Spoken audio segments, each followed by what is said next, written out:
Hey everyone, this is smpratte, and we're going to do it again. We're going to talk about the hot topic, is Pokemon in a bubble? Is the market crashing right now? Certain segments of the hobby are retracing, so naturally people are asking those questions. So I brought over some product to talk about short-term versus long-term. We're going to do a little Japanese versus English. We're going to do a little economics. We're going to talk about a K-shaped recovery. Basically, a K-shaped recovery is when you have certain assets or segments in the market that improve or do better than others. There are certain parts of Pokemon right now, like Wizards of the Coast, Modern English Stonks, that are down here on the lower K tier. And then on the upper K echelon is going to be anything with fundamentals right now. I'm talking rarity, difficulty to acquire, difficulty to grade, Japanese in general, which we'll go through some examples later why that is.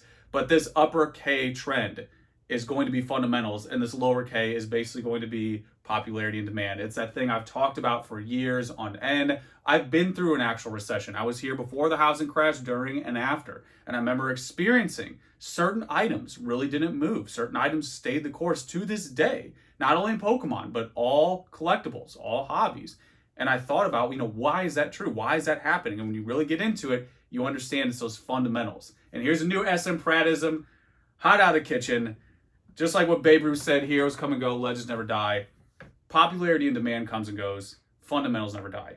That's what you need to know about Pokemon. You could definitely hit some stonks and make it big in the short term on popularity, no doubt. Like you can sell at the right time and do things like that. But popularity is the most volatile, and that's what we're experiencing right now in these retraces. Wizards of the Coast does not stand for Wizards. WotC is not Wizards of the Coast anymore. It is Wizards of the Universe. Like WotC is everywhere all the time. Like it's in my pockets right now. It's all over the place. Like it's eBay, PWCC, private auction houses, Craigslist, OfferUp, social media, Facebook. Like every open mouth YouTuber is constantly vomiting WotC. It's everywhere.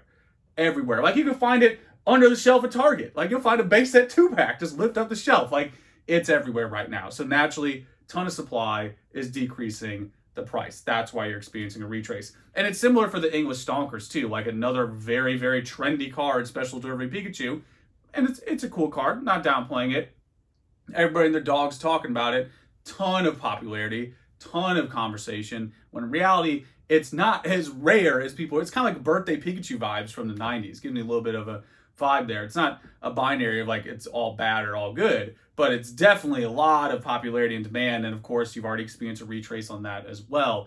So just trying to highlight that these general trends right now, the things that are holding and doing well, fundamentals, the things that aren't are popularity-based cards. Now, what's interesting about markets is that even within those trends, like there's like trends in trends, like Yo Dog, like even within those segments, you can have things doing the complete opposite. Like T17 or the Gengar from PFC is a perfect example.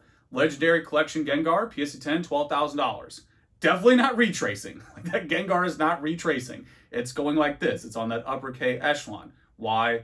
Because it has the fundamentals of being difficult to grade, or at least has a low pop right now. That's why it's hitting that price. It's not because it's super popular or because someone talked about over here or whatever, thing is going on that's a little bit more subjective. It has that inherent fundamental going for it. That's why it's up there. Just like T17 or any other difficult to grade card, pick your poison. There's plenty of them to go through. Point being is you can have cards that do the exact opposite of like the overall trend.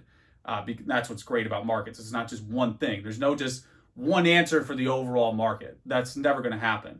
You're never going to have just one whole answer. For people who say like, yeah, prices are down across the board, that's just patently false. Like you can check out any of the SM Pratt consignment prices. Did $10,000 on the Giovanni Rocket. I did $8,000 on the other one, the Team Rocket one, PSA 10. We did $8,000 on 2016 Festa. Like I can go down the line of record price after record price after record price. But at the end of the day, what does it have in common? It's hitting that fundamental, like Rocket 20th anniversary. These are fundamental cards. And that doesn't mean they're always just like this, but overall their fluctuation is not just like up and down and continually down. It usually has less volatility and an upward trend long term. Now, that takes us into the long term, short term. If you see all these Blastoise behind me, there's a reason why. I'm actually going to use this as a good example to explain to new collectors who haven't been around long enough to experience a long term trend.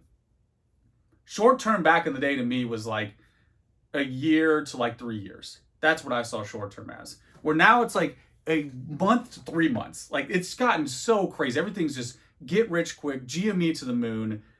It's gotten out of hand. So now when I look at something like these tins, I bought these at like bottom dollar prices. Like I think it was like $9 average was my price per tin. This was like a blowout sale back in the day for all the vintage E4 members that remember. Someone posted a link, I think it was like Target or something, that was just dumping these tins. And I think E4 just devoured them in 30 minutes because the prices were ridiculous. I remember like giving these away, Secret Santa, or just throwing them, giving them to people I know in real life or whatever, just have fun opening stuff because they were so cheap. But point being is, if you wanted to flip those back then, yeah, you could have made like $5 to $10, maybe. That's what you were looking at after it's all said and done. Where today, this thing's 10x'd. This is like easily $80 to $90 now.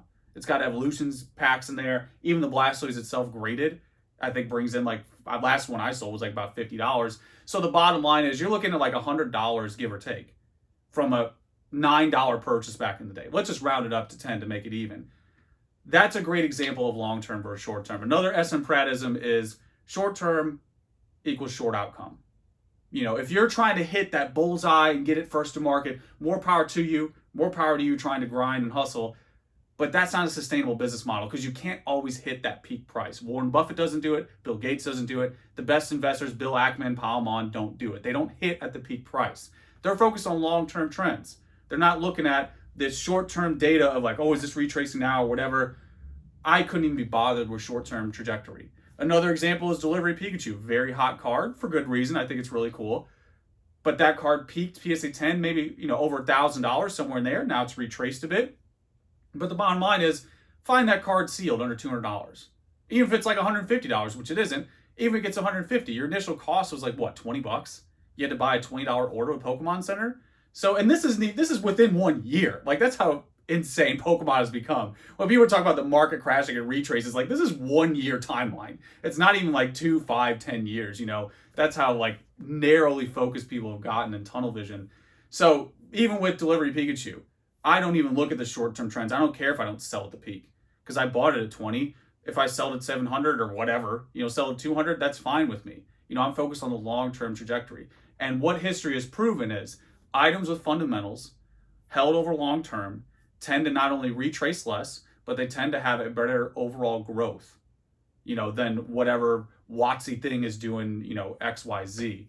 People always pick pedals at that and be like, oh, well, this Charizard sold at this time outperforms Illustrator or whatever. It's like, okay, but it really doesn't. I mean, it's just because all those cards go privately and people aren't, they don't know about the actual prices that happen. But regardless of that aspect, you're talking about the one peak moment. And then you have to go look at all the other data because that card isn't really rare. First edition Watsy cards, no secret. It's why they're everywhere right now. They're not rare. That doesn't mean it's all bad, all good. I buy Watsy all the time, but they just simply aren't a rare item. They're based more on demand. And that takes us like into one of the last like subtopics of this video that I want to talk about. Get a little sponsored sip before we get there. Japanese versus English. If you heard me earlier talk about the upper K trend, it includes Japanese overall. And I've talked about this in Patreon almost every single month at this point. Basically the past year, I've talked about Japanese because it's been such a great value.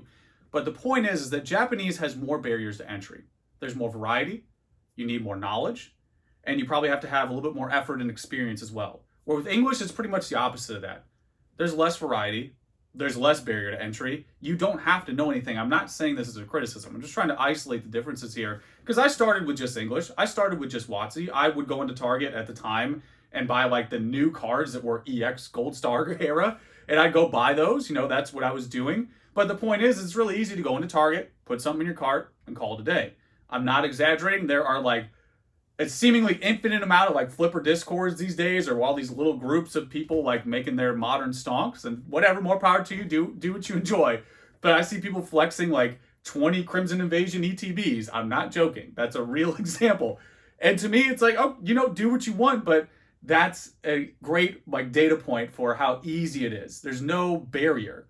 And Crimson Invasion, as we know, is not the strongest fundamental set in Pokemon. It's an understatement of the video. But the bottom line is Japanese right now has so much variety. It's not just one type of card.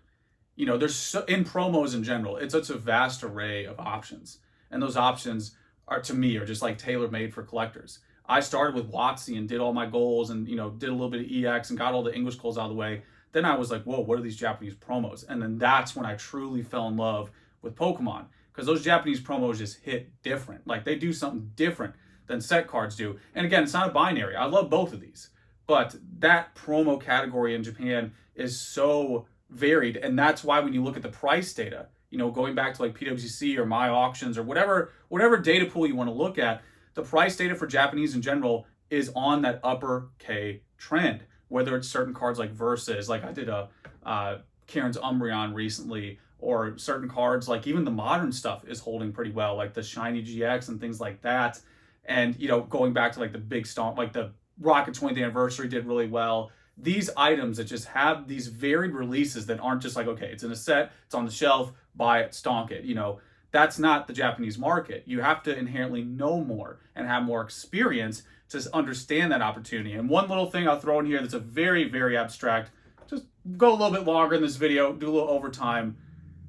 You start to develop like an experience and a gut feeling for things. Like, that's really when you're about it. Like, when you can have that like reaction to something and that gut feeling and your intuition, that's when you've gotten it. Like, to me, it's like, that's all I do now. When I see a good card, it's just like this card right here, no surprise, sitting in the background for a long time, gut reaction, Kanazawa Pikachu. I couldn't have screamed it louder in Patreon. And I don't know if we'll get another one like that. Like, that might only come once a year. Some might once a lifetime. Like, the bottom line is there isn't data out there yet to tell you like, oh, that card's going to do well. But why do most season collectors hone in right now a lot in Japan, because that's where a lot of the opportunity is? Why are they honing in on these similar targets? Why are a lot of the E4 members who've been around 5+ years hitting these same points and seeing these same trends? Meanwhile, a lot of these newer guys are like, oh my God, the market's in a free fall. It's like, well, that tells me you're probably segmented into WotC and English stonks, and you don't see the bigger picture. I'm really not trying to brag, but this is a valuable data point. I made millions of dollars selling pretty much just exclusively Japanese over the years. And that's really hard for me to show you cards that have pitfalled, because the beauty of the Japanese market is those barriers of entry make it harder for the stonkers to enter. You have to put in more effort. And once you get through that training, if that makes sense, it's like training, you come out more fit, you come out, more seasoned, more experienced. So I think it improves your probability of failure. That's at least what I've seen over the past 15 years I've been around. But that's what I have, is that, you will see this intuition develop, from experiencing the overall market rather than just segments of the market. But there it is. That's what I have on the recession, never-ending, or whatever you want to call it, recession, crash, bubble, synonym of those words. That's what I have for it. Hopefully this was useful and gave you something to think about. But as usual, the deal. Let me know how you feel. And that's pretty much it, guys. Till next time.